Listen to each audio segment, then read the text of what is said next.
playing strategy of they would play not to lose instead of play to win.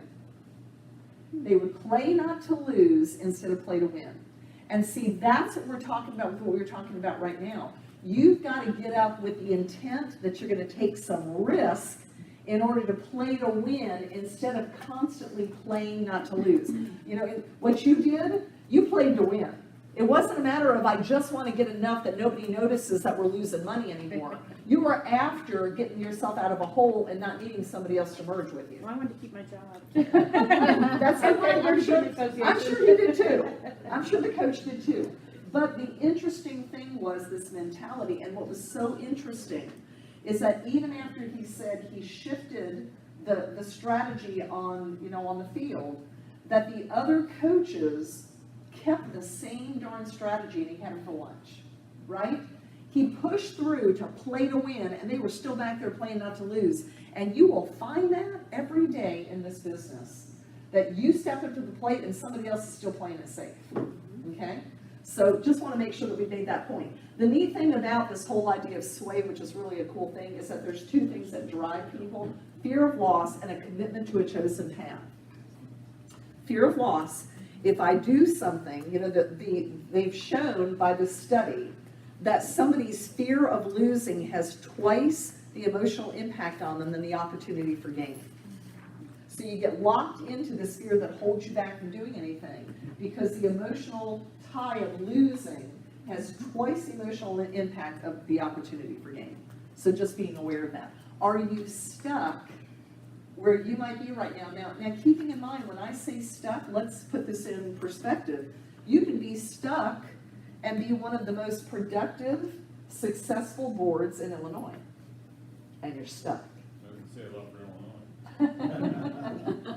But you could be, because the reality is you don't compete every day with another association or another state. You've locked yourself into a place where you're playing not to lose because you're doing okay anyway. Good, as we said, is good enough, good enough. Good enough has become good enough. Instead of, how am I pushing through at this point?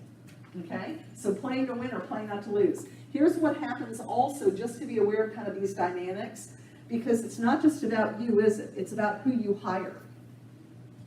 So if you're by nature a promotion boss and you hire somebody that has analysis paralysis at all times, how frustrating is that for a promotional boss that wants things to get done and is creative about pushing forward? It talks about the fact that you will automatically set up underperformance because you all are just kind of like two ships in the night at that point. You're not relating. However, again, as long as you understand it, there are ways to motivate them. And it says on there what they're motivated by, right? They're motivated by fear, in most cases, of something happening, and that literally motivates a preventive employee versus the one that will, you know, is motivated by this opportunity for gain. A promotion employee and a preventative employee is tension. So if you've got two people out there working and you're wondering why nobody gets along, or they're not getting along, or maybe they're constantly in conflict with each other, they have nothing in common in terms of the way that they process information. And so sometimes we just think there's an emotional issue between these two people and they cannot communicate. Do you have a promotional person and a preventive person? And then a prevention boss and a promotional employee, like a power play. Interesting, huh? So it's not just underperformance. It's the idea that if you're the prevention boss and you're trying to hold back the fort and you got a promotional employee that wants everything to change and let's try something new, they're constantly plucking you at that point, right? And we're not saying they're wrong. We're just saying you have to be aware of it one way or the other in terms of the dynamics.